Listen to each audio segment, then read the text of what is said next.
Queridos colegas, presentes todos, muy buenas noches.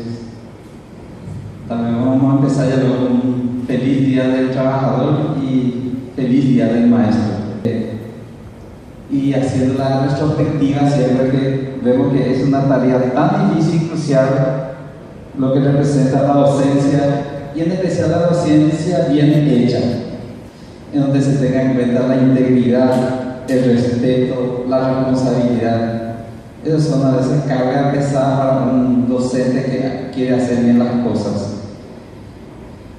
Qué sensación tan extraña es sentir que en nuestras manos está un grupo de jóvenes que crecerán y aplicarán los conocimientos que nosotros transmitimos. Es un gran compromiso de parte de nosotros. Qué responsabilidad más grande saber que ellos, sedientos de conocimientos, creerán cada palabra que emana de nuestra boca y la tomarán como ley.